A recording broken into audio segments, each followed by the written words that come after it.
nós teremos um painel no qual falaremos sobre inclusão, desafios e oportunidades dos bancos digitais, mediado pela Cida Vasconcelos. Bem-vinda novamente, Cida. Obrigada, Caterine. Olha a responsabilidade, gente. Depois de tanta informação bacana, tanta gente competente, né? Pessoal que tem nos ajudado muito a entender esse segmento e principalmente a impulsionar a nossa economia por meio desse segmento. Obrigada, Júnior, obrigada a Backbase, a Tecnicis e a Aruba pelas suas mensagens de hoje, mas nós vamos encerrar o nosso dia brilhantemente. Nós vamos pegar toda essa informação e ainda vamos usar muita coisa do que estava lá no nosso informativo, e vamos chamar pessoas sensacionais do mercado para nos ajudar a refletir sobre essa questão da inclusão, como desafio e oportunidade dos bancos digitais. Bem-vindo, Marcos! Bom dia a todos, é um prazer enorme estar aqui com vocês, agradeço muito o convite, sempre bom estar cercado aqui de pessoas tão competentes quanto Marcelo, Fábio, você, Cida, sempre muito bom estar aqui com vocês. Que bacana, obrigada. E para completar o nosso painel, eu chamo o Fábio Lins, do Banco Original, onde ele é superintendente executivo de inovação, canais, PIX, inteligência artificial e Open Finance. Ufa! Bem-vindo, Fábio. Obrigado, Cida, agradeço o convite, realmente, como o Marcos falou, muito bom a gente poder estar participando aqui desse evento aí com pessoas de tão alto calibre aí, para que a gente possa debater tudo o que está acontecendo de inovação no mercado financeiro. Muito obrigado. Obrigada a vocês, gente. Nós falamos bastante hoje sobre os aspectos de inclusão e inovação como caminhos, né, de evolução e de expansão desse mercado dos bancos digitais. Vocês viram aí na pesquisa e é dado de mercado, como esse número de players no mercado está crescendo e cresce todo dia, e ser banco é algo que não está mais restrito às instituições financeiras. O nosso amigo Frontini escreveu aí um artigo dentro do nosso informativo, onde ele cita e fala especialmente das pequenas e médias empresas, dos negócios, né, que são tão relevantes no nosso mercado e que são, de verdade, 20% da carteira de PJ no Brasil, representando 364 bilhões, de acordo com o Banco Central. E é algo para a gente pensar, né? Mas, Frontini, faz um favor para a gente, para começar. Define para nós o que é PME de verdade. Olha, a gente trouxe aí uns depoimentos, né? Pensando nessa oferta financeira dos bancos digitais hoje. Obrigado, Cida, e prazer estar aqui com todos vocês, né? A definição de PME, vamos pela definição realmente que o mercado usa, ligado que o próprio BNDES, né, que a gente sabe que é um grande provedor aqui de crédito no sistema bancário brasileiro, são empresas até que faturam 4,8 milhões ao ano. Poxa, mas a gente falar de faturamento já começa a sair do que tudo que você andou falando aqui durante o seminário, né, com os outros palestrantes, sobre foco no cliente, foco na experiência, e faturamento não quer dizer muita coisa, né, pessoal? Pode ser um escritório de advogados com uma necessidade totalmente diferente de um pequeno empresário que entrega, vamos dizer, armários para outras empresas, né? Então, o que a gente percebe na pequena e média empresa, o mais relevante de tudo, é aquela ainda, o empreendedor, eles querendo ter o seu negócio, querendo crescer, mas que algumas coisas também se misturam com o seu próprio dia a dia como pessoa física. Então, no artigo, a gente quis só estimular um pouco esse debate, isso não é só no segmento financeiro, mas quando você vai para as empresas de telecom, quando você vai para as empresas também de tecnologia, tenta se levar para esse pequeno empresário, às vezes, uma abordagem para grandes empresas. Por outro lado, esse pequeno empresário gostaria de ser tratado também como um grande empresário, porém, não tem tempo, porque a vida dele é corrida e, ao mesmo tempo, tem que fazer folha de pagamento, que muitas vezes ele que faz mesmo, ou ela que faz esse crédito, e, ao mesmo tempo, tem que controlar estoque, tem que controlar vendas e tudo mais.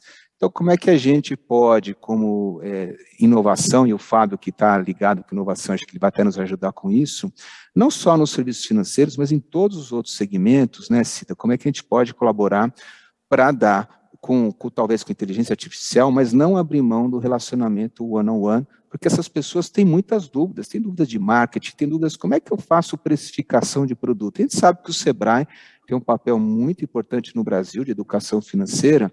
Então, quando a gente fala em inclusão, também para a PME é super importante, né? Ter uma educação básica até de financeiro, uma educação básica até de como acessar a tecnologia com segurança. Então, nesse sentido, a gente traz, estimular o nosso debate hoje para esse segmento que é muito importante para o Brasil.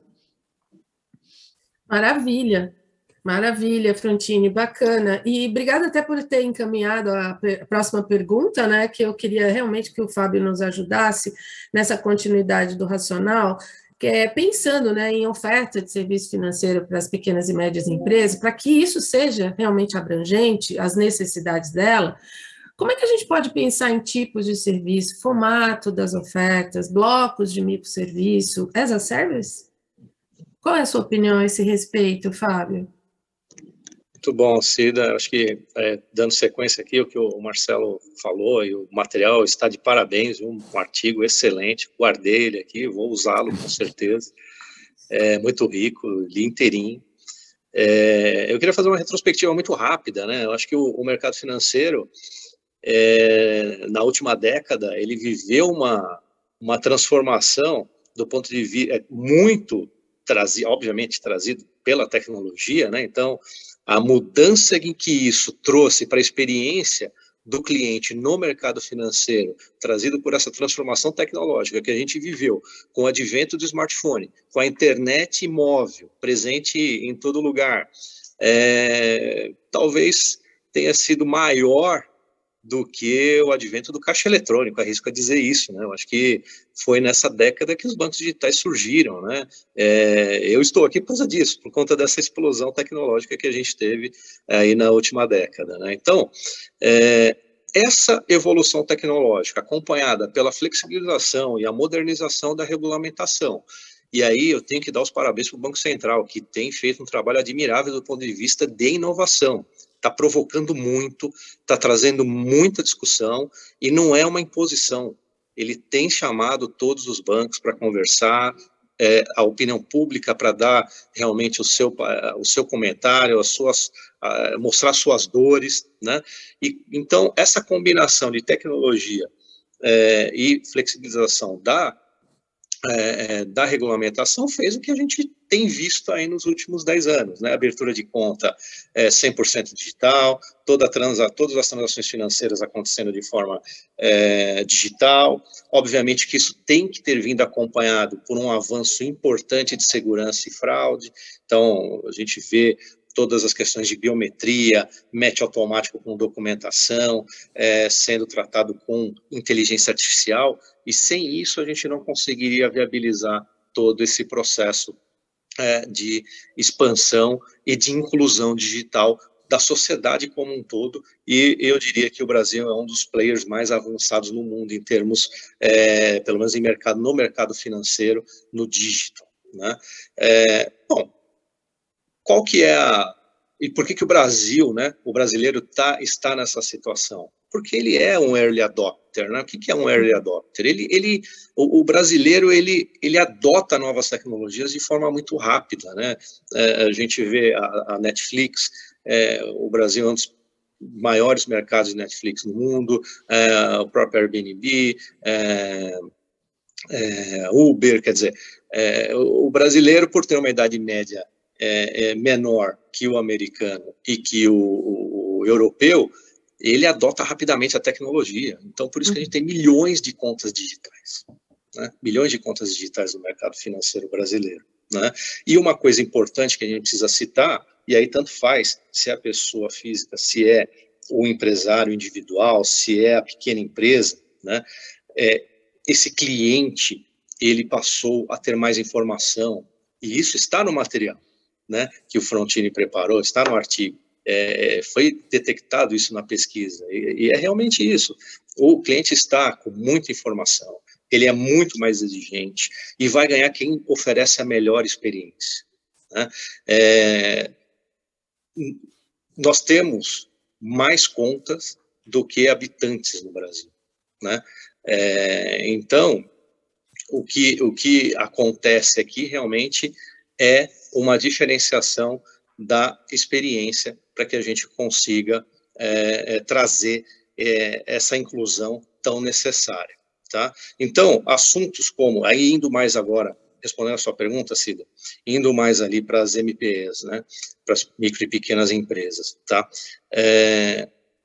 A experiência é tudo aqui, então a facilidade com que essa empresa abre a conta em poucos cliques, a possibilidade de chavear no mesmo canal, no mesmo app, a sua conta pessoa física com a sua conta pessoa jurídica, as contas se mantêm separadas, mas empacotadas na mesma experiência, para que o empresário não se perca financeiramente, né? Isso é muito importante. E, além disso, como o próprio Marcelo falou, o digital às vezes não resolve tudo. Esses empresários precisam ter um apoio, precisam ter um apoio humano, precisam ter um ser humano ajudando, né? Então, aí a gente tem que ter um suporte humano presente para que ele consiga resolver os seus problemas financeiros e atender as suas soluções, tá? E aí, quando a gente emenda aqui na possibilidade de ter os serviços financeiros sendo oferecidos por instituições não financeiras, que é o boom que o Banking as a Service está fazendo hoje, está provocando, né? A gente para de falar de competição. Eu me atrevo a dizer isso. A gente para de falar de competição. Eu gosto de falar de coopetição, ou seja, é a colaboração. O cliente não é único. O cliente vai escolher a melhor experiência. Então, se ele quiser ter o cartão de crédito original e a conta da Sofisa, zero de problema, ou vice-versa, não tem problema, certo? Então, acho que a gente tem que fazer, nós aqui no mercado financeiro, a gente tem que viabilizar que o ecossistema funcione, que as fintechs funcionem, que os bancos tradicionais continuem funcionando e que os bancos digitais estejam integrando, fazendo parte desse ecossistema e fazendo com que as fintechs, bancos tradicionais e os próprios bancos digitais se integrem para oferecer a melhor experiência para o cliente. Muito bom, Fábio, muito bom, é isso mesmo, né? E é bacana ver que essa é uma cultura que está mudando aos poucos. Você falou aí de contas, são mais de 250 milhões de contas digitais, e a gente viu que quase metade foi aberta no ano passado, em 2021. É uma loucura. E quando a gente fala de colaboração, de competição, como você falou, vem muito à minha mente exatamente a participação de parcerias e terceirização de serviços, né? Marcos, eu queria que você falasse um pouquinho disso, porque quando a gente fala de inclusão de pequenos e médios comerciantes, a gente também pensa nesse Brasilzão de meu Deus, que tem tanto lugar ainda precisando, né, desse acesso e que muitas vezes realmente é difícil, infraestrutura e tudo mais. Como é que esses acessos, tanto ao dinheiro como transações, né, nesses locais mais necessitados, também é um caminho de resiliência, de inclusão? Como é que a Brinks, né, atua nessa situação? Cida, uma coisa que a gente percebe, né, a fala tanto do Frontini quanto do Fábio, elas são extremamente pertinentes e muito condizentes com o que a gente tem percebido de realidade na grande maioria dos países onde a gente está. Hoje a Brinks é uma empresa presente em 132 países. E a nossa experiência desse período de pandemia, né, de que na massiva maioria, né, das economias, sejam elas desenvolvidas ou em desenvolvimento, houve um processo, né, de aceleração da digitalização, né, de todos os mercados, né? Eu acho que a gente não tem um segmento, né, da economia que não tenha que tenha sobrevivido, né, e conseguiu passar ileso, né, pela pandemia sem se digitalizar. Então, assim, todo mundo teve que acelerar os seus planos. Mas um gap que a gente ainda percebe em relação, né, à adoção das tecnologias e a expansão da esfera digital, das instituições que têm uma oferta puramente digital, é exatamente esse pedaço de conexão com o ser humano. né, que a gente ainda percebe que o ser humano não se digitalizou totalmente. Ele foi obrigado a aderir a um novo modelo, mas não necessariamente quer dizer que ele incorporou isso no hábito dele, no dia a dia dele. E esse processo de incorporação de um hábito é algo que a gente percebe como sendo o principal desafio e o principal investimento, né, que as instituições têm feito, né, vem fazendo para se posicionar, né, como a melhor opção. E nessa hora, a estratégia, né, de canais físicos da maioria das instituições financeiras, sejam elas de grande, médio porte, mudou completamente, né? Eu ser dono de uma agência, né, linda, maravilhosa, ali no centro, ou mesmo, né, no centro de São Paulo, no centro de uma grande cidade, já não faz mais o mesmo sentido, né? O formato de presença, né, mudou. A forma da presença mudou. Antes a gente tinha grandes concentrações, né, de pessoas em agências, as pessoas tinham que ir até as agências para fazer os seus pagamentos e o varejista também para recolher ali o pagamento, né, do dinheiro físico, né, das suas vendas, ele tinha que caminhar numa fila ou mandar alguém ali, né, numa fila de agência. Eu pelo menos sou dessa época, né? Enfim, mas isso está mudando, porque a própria forma como o Banco Central brasileiro, né, vem fazendo a gestão do meio circulante, também o Banco Central vem percebendo a necessidade de flexibilizar isso. E aí o que nós, como empresa, temos feito? Nós temos auxiliado instituições financeiras, sejam elas em processo de digitalização ou já digitalizadas, né, trazendo todo o know-how, toda a segurança, né, e todo o porte que a gente tem, né, em escala não só nacional como também global, exatamente para a gente oferecer para essas instituições a possibilidade de terceirizar essas atividades. Então, existe um novo posicionamento, né, onde a gente começa a entrar agora muito mais como um suporte à distribuição de serviços e produtos financeiros, não só mais transporte, que é aquele, né, o nosso carro forte, né, eu costumo dizer que é o nosso outdoor ambulante, né? Então, assim, nós construímos o transporte de valores, que sempre foi, né, historicamente um dos nossos principais linhas de receita, ele não diminuiu. Aliás, ele cresceu na pandemia em função de auxílio emergencial, né, e toda o esforço logístico que isso demandou da gente, mas a gente agora criou, né, ao longo dos últimos 4, 5 anos, aí, outras unidades de negócio que cresceram tão rápido, né, que acabaram fazendo com que o balanço ali, né, do peso, né, do transporte de valores no nosso negócio ficasse bastante diminuído em relação ao que era há 5, 6 anos atrás. Então a gente percebe uma clara mudança, né, nesses novos desafios de canais físicos mais leves, né, com um custo compartilhado, que é o que a gente hoje oferece para as instituições. Então, desde um ATM, né, que eu não preciso mais ser dono do ATM para poder ter a minha transação acontecendo ali dentro. O ATM é o caixa eletrônico, né, a designação que a gente, fora no mercado, né, financeiro, a gente chama de ATM. Então, o caixa ali, eletrônico já não mais precisa ser um ativo do banco, né? Mesmo que ele esteja dentro do rol da agência, tá? Então, assim, a gente já começa a perceber esses movimentos, né? Então, eu desmobilizo o ativo fixo, né? E começo a fazer a minha operação ficar mais leve para que eu tenha dinheiro, né? Que eu tenha recurso para aplicar nessas novas fronteiras e nesse convencimento dos clientes. Agora, uma coisa que eu percebi ali, nos vídeos, né, que a gente assistiu ainda agora, é que muita gente, né, está assim, adotando, né, pelo menos a maioria das falas, né, que eu percebi ali, é que muita gente está adotando o digital, né, o banco digital, pela ausência de taxas, pela ausência de tarifas, né? E eu fico muito pensativo, né, do quão longevo isso é, né, do quão longeva essa estratégia é. Né, é sustentável no longo prazo, que assim o seja, né? A criatividade do mercado financeiro é dada tal que a gente consegue manter isso? Assim, daí eu fico com essa pergunta aqui. São perguntas de unicórnios, né? Perguntas de unicórnios, tá certo? A gente está vendo, vamos acompanhando aqui, né, o que isso acontece, porque, Frontini, pensando em todo esse contexto, e até acompanhando uma tua fala mesmo, né, com tanto banco hoje, e pensando nos segmentos diferenciados que estão oferecendo serviço financeiro, será que essa solução para as PMEs, né, não passa por...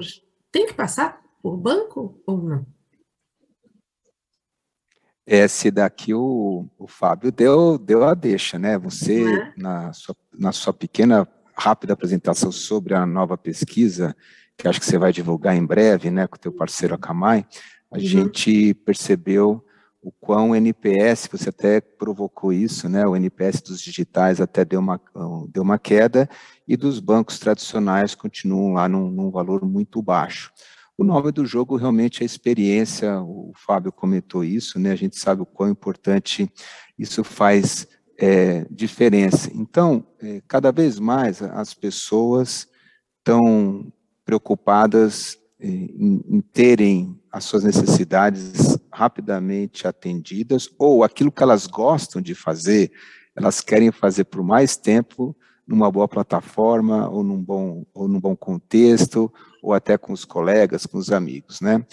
Vocês todos aqui devem ter filhos também adolescentes. Eu tenho um filho que o tempo todo está no game lá à noite, e eles interagem com vários temas ao mesmo tempo. Até outro dia ele falou que estava estudando ao mesmo tempo que jogando. Isso, para mim, eu sou de uma geração que a gente tinha que estudar separadinho, né? Mas, por quê? Porque a experiência que a plataforma lá está dando para eles está permitindo isso. Então, quando a gente fala em inclusão digital, eu entendo também, e aqui, Marcos, a tua provocação, né, como é que isso é sustentável. A gente tem percebido que na sociedade moderna, e com todo mundo fala aí da Revolução Industrial 4.0, internet, acesso à internet tem que ser universal, faz parte do desenvolvimento de um país. Então, com toda essa política agora do 5G que vai ter no Brasil, a gente tem que realmente induzir a toda a nossa sociedade a, pelo menos, você ter acesso garantido à internet de graça, porque isso faz parte de uma evolução da sociedade como um todo. Eu estava até pensando, quando eu caminho na rua, quem é que fez aquela rua que eu caminho de graça, né? Não preciso pagar para ninguém. Talvez foi meu IPTU, foi meu IPVA, foi meu ICMS, então, olha quantos impostos que de alguma forma estão bancando, mas me permite ir e vir. Então, a internet também, sou muito defensor disso. No passado eu também tinha um pouco essas dúvidas, mas ficou claro que o desenvolvimento de uma nação, como educação também tem que ser gratuito e universal, a internet também tem que ser gratuito e universal. Então, para as pequenas e médias empresas, quando isso de fato for relevante, elas vão ter acesso a diversas plataformas que a gente sabe hoje que existem no mercado, né? Foi o famoso winner takes it all. Então, é difícil você hoje pensar em 3 ou 4 URLs diferentes que você vai fazer uma busca de algo que você precise. Então, baseado nisso, eu entendo que realmente o consumidor aqui, no caso de PME, ele vai escolher aquele serviço financeiro, você comentou, né, e entendo que para a PME também é super importante. Realmente, baixo custo. Segundo lugar, você comentou lá que agora a segurança veio um pouco até antes do terceiro ponto que eu esqueci, Cida, lá dos 3 tópicos, né? Acessibilidade é ótimo. Acessibilidade, que então vai querer que isso realmente seja numa internet que funcione e tudo mais. Então, aqui a gente entende que as empresas, e a gente tem percebido isso, né? Tantas empresas de utilities, elas estão investindo com isso, e as empresas de telecom, claramente, como elas têm há muitos anos, tem a estrada, né, por onde passa tudo, sempre se entendeu, poxa, que eles podiam ser os grandes vencedores disso. Mas de quem que é o cliente, né? Então, acho que até eu volto a pergunta para o Fábio e para o Marcão, porque, assim, no final das contas, todo mundo quer ser o dono do cliente, todo mundo vende. Puxa, eu tenho 30, 40, 50, 60 milhões de clientes, mas ele está ativo na sua base, de fato ele está sendo frequente contigo. E aí aquilo que você trouxe no final do dia, né, Cida? O NPS, a pergunta mais objetiva que tem, essa metodologia realmente é muito prática. Se eu não recomendo para o meu amigo, para minha mãe, não significa que eu estou contente, né, gente? Então, realmente é só recomendando que você vai ter uma longevidade de relacionamento maior. E aí, a empresa que estiver oferecendo isso, todos nós aqui vamos estar oferecendo finanças como serviços, isso já acontece, né? E, claro, cada vez mais, com toda essa nova rodovia do Open Bank aí que está sendo feita, isso vai permitir que isso aconteça, né? Né? Que bacana. Muito legal, Frontini. E é bem isso, né? Como é que a gente vai sobreviver? Não só os bancos digitais, mas todo esse ecossistema que mantém todo mundo funcionando, né, Fábio? Pensando em tudo isso que o Frontini trouxe para a gente, que o Marcos deixou a gente pensando também, né? Como é que você acha que, assim, ativamente, pensando em inovação, que a gente sabe que vai muito além da tecnologia, como é que a gente pode ajudar a melhorar essa taxa de mortalidade das PMEs, né? Como é que eu ajudo o mercado a funcionar? Estamos num tempo de crise, todo mundo tem que jogar o mesmo jogo, senão a gente morre abraçadinho, não é não? É muito bom, acho que as perguntas são extremamente pertinentes. O que o Marcos falou em relação a não se cobrar tarifas, realmente é uma questão muito polêmica. O Banco Original cobra tarifa, porque o cliente está disposto a pagar por um serviço de qualidade. Isso a gente não se propõe a ser gratuito, porque além do digital, nós temos um atendimento humano muito presente, e ser humano não é barato. O ser humano que tem a qualificação necessária não é barato. Então, eu acredito, então, respondendo para o Marcos, eu acho que é nessa linha. A gente tem que cobrar um preço justo, reconhecido pelo cliente, e ele faz questão de pagar por um serviço de qualidade. A gente vê isso em todas as pesquisas. O Frontini colocou aqui a questão de quem é o cliente. Excelente pergunta, Frontini, porque eu acredito que o cliente não é exclusivo. Ele está muito mais crítico, ele vai buscar um melhor produto e serviço. Acho que ninguém pode ter essa pretensão de ter o cliente só para si. É muito difícil isso acontecer. A gente vê que o brasileiro tem quase 4 contas em média, quer dizer, é uma loucura. Então, ele está buscando a melhor opção realmente para suprir a sua necessidade. Agora, como que a gente resolve a mortalidade, diminui essa mortalidade das NPS e faz o ciclo de vida girar, né? Desde a aquisição, da ativação, rentabilização e promoção da marca, e como que a gente faz com que a MPE progrida, né? Crie empregos, mais empregos, e faça esse país melhorar cada vez mais.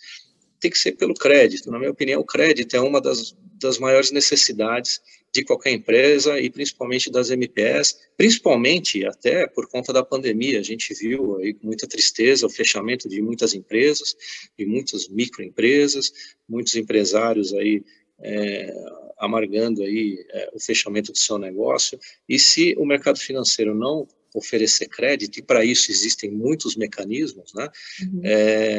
Dificilmente essa roda vai girar.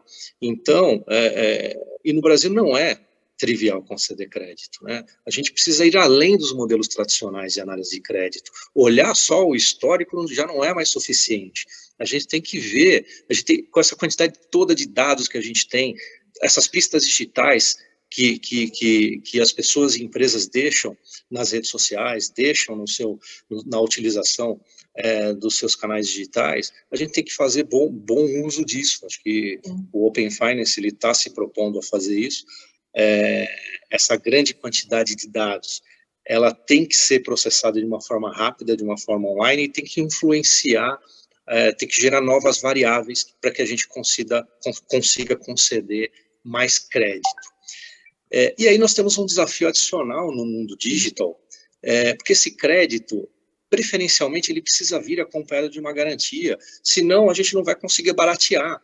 Um dos grandes componentes da taxa de juros obviamente, a inadimplência, né? Então, se a instituição que está concedendo esse crédito não tiver um lastro, uma garantia oferecida pelo empresário, dificilmente ele vai conseguir baratear. E aí eu estou falando de imóveis, veículos, recebíveis, contratos, seja o que for, e como que a gente insere esse crédito com garantia no mundo digital, como que a gente supera os obstáculos de formalização e, eventualmente, uma execução de uma garantia para que a inadimplência diminua e a gente consiga diminuir essa taxa para os adimplentes, né?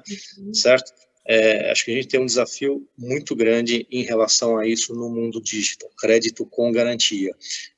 Aliado à discussão que a gente está tendo com o Banco Central de Real Digital, a gente tem visto os utility tokens aparecendo, as NFTs, uma discussão mais forte sobre NFT, uma discussão mais forte em termos de blockchain. Será que a gente não consegue melhorar a formalização dessas garantias, otimizar, simplificar, e deixá-las mais seguras com blockchain, né?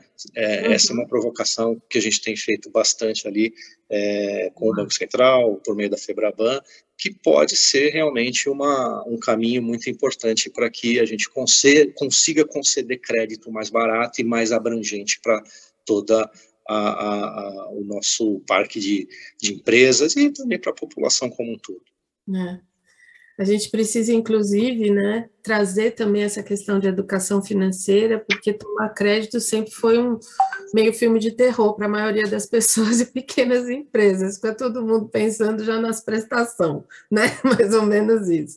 É bem complicado, mas isso que você está falando é a chave. É por isso que, inclusive, no Prêmio Banking Transformation, a gente continua premiando iniciativas de inovação em crédito e também sobre essas tecnologias aí que você está falando, muito legal.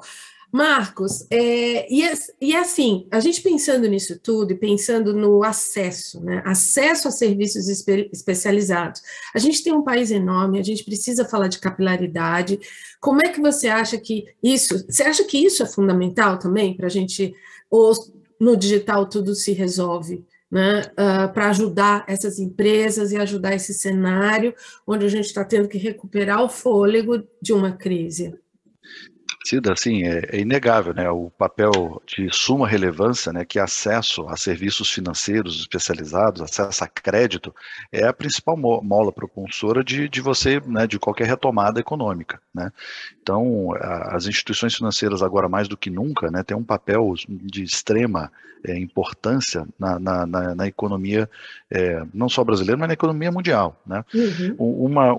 Algumas experiências que a gente vem coletando, né, observando ao longo do mundo, assim, ao redor do mundo, né, ao longo do tempo, o modelo indiano que a gente percebe ali com microcrédito, né, aonde, né, ali o Yunus, né, que é um cara né, bilionário indiano que criou, né, uma modelagem de negócio onde ele envolve as pessoas no entorno, né, para dar a garantia para o microcrédito, para que o principal custo, né, que é o que o Fábio mencionou, que é a inadimplência, fique sob controle.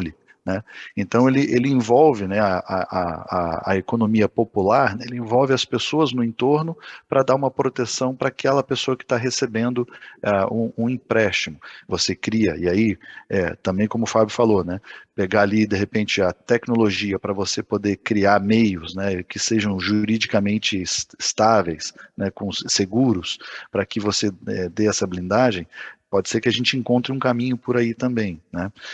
Quando a gente fala também de participação das instituições nesses processos, a gente vê nos bancos árabes tem uma parcela dos bancos árabes que são intitulados bancos islâmicos, né? E a Sharia, que é a lei, né, da religião islâmica, ela proíbe você de emprestar dinheiro cobrando juros.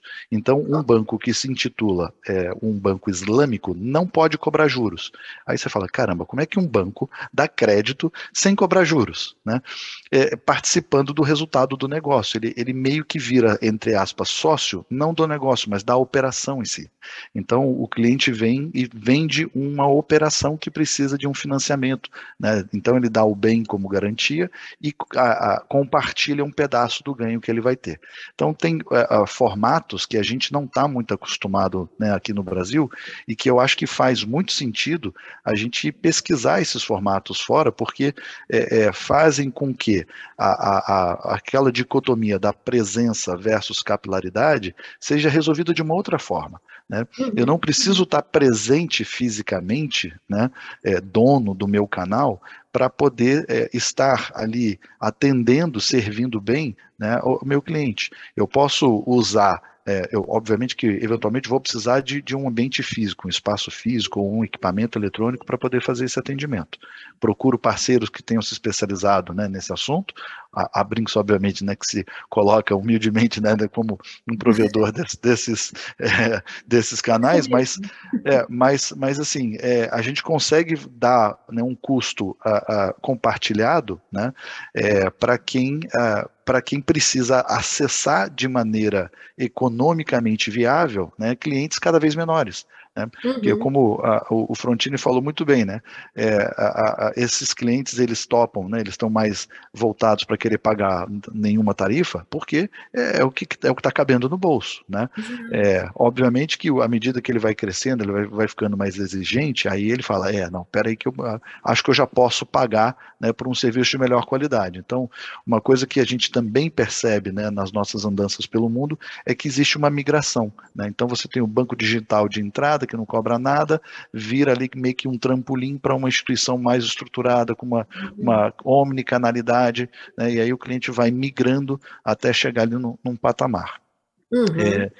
E assim, respondendo aqui um pouco a minha percepção pessoal da pergunta ali do Fábio, quem que é o dono do cliente? Fábio, assim, eu acho que a gente caminha cada vez mais para que o cliente seja dono dele mesmo, né? Assim, ele decide para onde ele vai, né? Claro que a gente percebe, né, que na tecnologia isso parece ser uma pseudo-verdade, né? Porque a gente vê ali, eventualmente, né, várias aplicações que você baixa, aplicativo que você baixa é de graça, mas na verdade você é o produto que está sendo vendido, né, para alguém que está analisando seu comportamento, enfim, ajudando a melhorar, né, a sua tecnologia, a sua oferta. Né?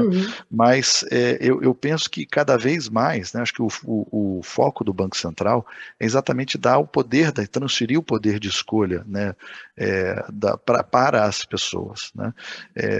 Porque no final das contas são elas que pagam as contas, né? Então elas geram suas riquezas, elas geram, né, o seu sustento, nada mais justo que assim o seja, né? Mas, de novo, é só uma percepção, não quer dizer que seja a expressão da verdade. Mas eu acho que você tem aí um bom de razão, né? E a gente, como consumidor, falo até por mim mesma, estamos assumindo esse papel com muito gosto, porque é bacana a gente poder pedir e receber, né? É legal ser empoderado, né, Cida? Estamos chegando aí no final, a discussão está muito, muito, muito legal. Vou fazer uma questão aí para todo mundo e já pedir para vocês fazerem em seguida os seus comentários finais. Só quase uma provocação. A gente, como estratégia de crescimento, de sobrevivência das instituições, dá para ter realmente a inclusão como uma estratégia de crescimento e de futuro?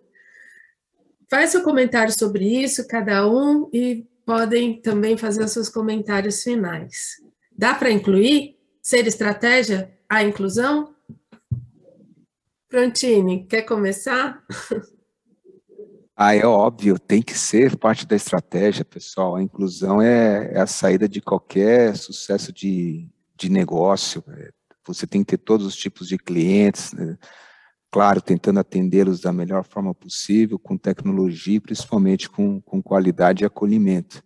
Então, para mim, Cida, não há dúvida que o sucesso do mundo é a inclusão, é a diversidade, e a gente tem na equipe pessoas que pensam diferentes, e aqui com as suas competências e com as suas visões de mundo também diferentes, né? Então, isso, gerações também é super importante. Então, o sucesso de qualquer negócio, até na nossa família, quando tem diversidade, a gente aprende muito mais. Quando os filhos questionam, os sobrinhos, os netos, para alguns até bisnetos estão chegando. Então, isso ajuda muito a gente ter uma participação mais ativa e ter, no final das contas, todos estamos aqui numa jornada para sermos felizes e contribuir para os outros, né? Então, quanto mais a gente doar, mais a gente vai receber. Então, em serviços é isso, né? Quando você fala em NPS muito alto, no final das contas, a empresa está oferecendo a experiência, como o Fábio comentou, e o cliente vai te dar mais fidelidade, vai te dar mais atenção e principalmente mais engajamento. Então, o famoso é dando que se recebe, né? São Francisco já diria isso há muitos anos, e isso serve para os negócios, né? Independente se é lucrativo ou não, pessoal. Excelente fala, muito legal, muito legal. Fala inclusiva. Fábio? A inclusão financeira, eu diria que é um pilar fundamental para que a economia do Brasil ela se desenvolva. A educação financeira, Cida, como você disse, é extremamente importante. A gente precisa inserir educação financeira desde o garotinho, da garotinha lá na escola. Na minha época era ensino fundamental, né? Tenho até vergonha, não lembro como, não sei como é hoje. Continua. Voltou a chamar assim. Exato. Então assim, cringe. Precisa ter educação financeira e a inclusão realmente financeira acompanhada da educação, com certeza vai tornar o cidadão mais preparado para tomar o crédito quando necessário, para tomar decisões importantes de investimento, decidir se ele vai deixar o dinheiro parado num banco, no mercado financeiro, ou se vai investir num projeto. Isso é básico. O Brasil precisa evoluir nesse sentido. Eu acho que as iniciativas de Open Finance, à medida que a população em geral, a sociedade, as empresas forem entendendo os benefícios desse compartilhamento de dados, do consentimento para que haja o compartilhamento de dados, para que as instituições tenham acesso ao seu histórico financeiro. Eu vou abrir um parênteses aqui para o Pix. Olha o que aconteceu com o Pix. Tem a questão do early adopter, mas o vendedor de picolé na praia, hoje ele aceita Pix, ou seja, ele está bancarizado. Quando ele está bancarizado, não estou dizendo que é banco, tá? É instituição financeira, qualquer instituição, não estou falando só de banco, né? Quando eles têm acesso ao serviço financeiro, abre-se um leque de crescimento enorme. Antes ele não tinha sequer informação a respeito, né? Então o Pix já viabilizou isso. Quando eu vou para a MPE, juntando Pix, Open Finance, Real Digital, o novo marco do câmbio, na agenda do Pix tem o Pix Internacional. Por que o nosso microempresário não pode passar a entrar numa pauta, numa agenda que hoje é praticamente inexistente na vida dele, que é exportação, que é exportar? Né? A combinação desses fatores amplia o horizonte de uma forma muito positiva. Né? E aí o Frontini comentou, já estou encerrando minha fala aqui, sobre o 5G, ele está coberto de razão. O 5G é a nova fronteira. Aquela história, que é o que a gente vive hoje, o mobile first, né? A gente aprendeu isso na última década. Será que vai continuar existindo? O fato do cliente ter que baixar um app, acessar um menu e buscar o que ele precisa nesse app, será que vai ser assim com 5G? A gente vai ver uma explosão da microsensorização, da internet das coisas, e as empresas, né, os bancos, aí vou falar mais banco aqui, que é o mercado financeiro, tem que estar presente onde o cliente está, não esperar que ele baixe um app. Tem que estar presente no carro, tem que estar presente no relógio, na geladeira, no micro-ondas, no espelho do banheiro, então em qualquer lugar. É o tal do context first, né? Então onde o cliente está, a gente tem que estar também, e o 5G vai viabilizar isso. Então, acho que é isso. Maravilhoso. Eu só não gostei muito aí da história do espelho do banheiro, mas tudo bem, né? Foi uma brincadeira. Né? Obrigada. Eu acho que é isso mesmo. Muito legal a tua fala, muito legal. Educação financeira, isso é outra coisa que a gente vai premiar esse ano, hein? Vejam bem, iniciativa de educação financeira aí pelo ecossistema de todos os bancos e empresas do ecossistema financeiro. Marcos, é com você para encerrar o nosso dia. Ida, a gente dá graças a Deus que finalmente a inclusão chegou como uma pauta forte no Brasil, né? Isso já é pauta em vários, né, mercados aí ao redor do planeta. Graças a Deus isso chegou ao Brasil de um jeito que as empresas estão levando realmente a sério, né? Estão colocando energia, perceberam que a economia, o país, né? A nossa sociedade precisa disso. E o fato da gente, como a sociedade civil, né, como os empresários, a gente promover essas ações, né, é super importante, né, porque dá um respaldo que até então, eventualmente, você não encontrava, né, com o mesmo nível que você encontra hoje. E aqui com a gente isso não né, em absoluto diferente, pelo contrário, a gente tem incluído nos nossos fóruns internos, né, aqui de discussão, temas que a gente até então não parava para olhar, né? Então a gente tem provocado, né, objetivamente com os times a questão da inclusão. E olha só que coisa curiosa, nessas provocações, né,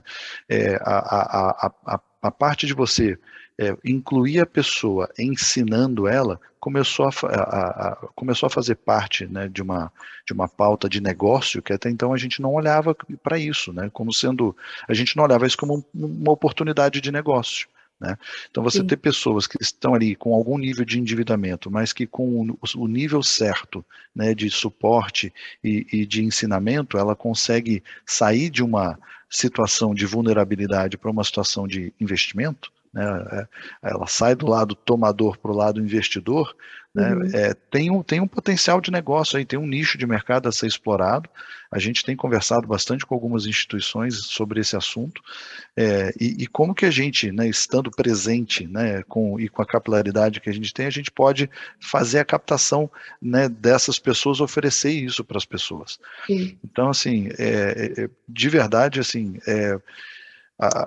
todas essas pautas são pautas extremamente necessárias, discussões super importantes, né, super válidas para a gente, com uma oportunidade de negócio que eu tenho certeza absoluta que a gente ainda não consegue nem mensurar, né? Só, né, a fala do Fábio aqui com relação a 5G, né, e do Marcelo também. Gente, assim, a gente tem um monte de coisa que a gente ainda nem sabe que existe, né? A gente nem sabe o que a gente não sabe, né? Então, a gente tá às vezes eu falo, caramba, eu me sinto quase ignorante, né? Assim, porque eu nem sei o que eu não sei, né?